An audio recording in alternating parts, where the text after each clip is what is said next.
Hi all, Lee here.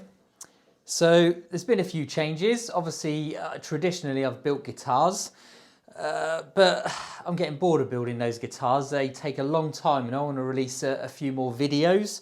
So I have still plans to build some guitars. In fact, I've just had an old oak tree that had died chopped down. So now I have some really big pieces of wood that I can cut single bodies out of. So I'm going to make a matching set of 4 Telecasters, but that's for another video and I'll explain a bit more about that. Some of the other changes, I have also changed my channel name to Leesy Workshop because I want to do more than just the guitars.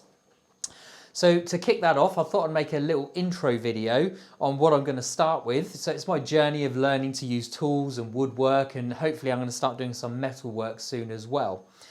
But what I have here is some of my my granddad's old tools. Unfortunately, he passed away a couple of years ago, but I thought, sort of as a little tribute to him, I would go through his old workshop, collect up some of the old rusty tools that he used to use for welding. He was a professional welder after national service, and I thought I'd make a series of videos restoring them. So as you can see here, I've got a selection of old rusty tools. Some of the techniques I've never used before, but I'm going to be using electrolysis for rust removal, just because I've seen a few YouTube videos and it looks fun. I've got some, I'm going to use sanders and wire brushes on my pillar drill. Obviously I've got the sander, and generally I just want to clear up all the rust, and hopefully I might be able to use these in some of my future videos. It would be a shame to waste them. So what we'll do is each episode on YouTube, I will pick one of the tools and I'll do an ASMR style restoration video on each one of these tools. So I hope you're going to like those. Also, one extra thing I'm trying, I actually bought myself a new camera.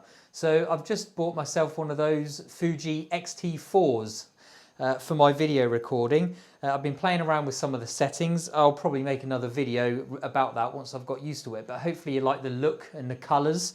I'm using one of the profiles in the Fujifilm, but again, we'll cover that later. So hopefully that intro is enough for you guys, and the next series of video is going to be restoring each one of these tools. So what do we have here? We have an old screwdriver, it looks like, a round chisel. I don't know the proper names of these, I'll have to learn, but a round chisel and a few assortment sort of G-clamps and things like that. And I also have this big old block plane that I want to try and restore and use if possible as well. So I don't know what I'll start with, but that'll be for the next video. I'll pick one of these and we'll go through the process of restoring it, and hopefully I can do some justice to them, and at the same time I'll learn a bit more about it. So with that, I'll bring this intro to an end, and I will catch you on the next video where we get down and start restoring one of these tools. See you soon.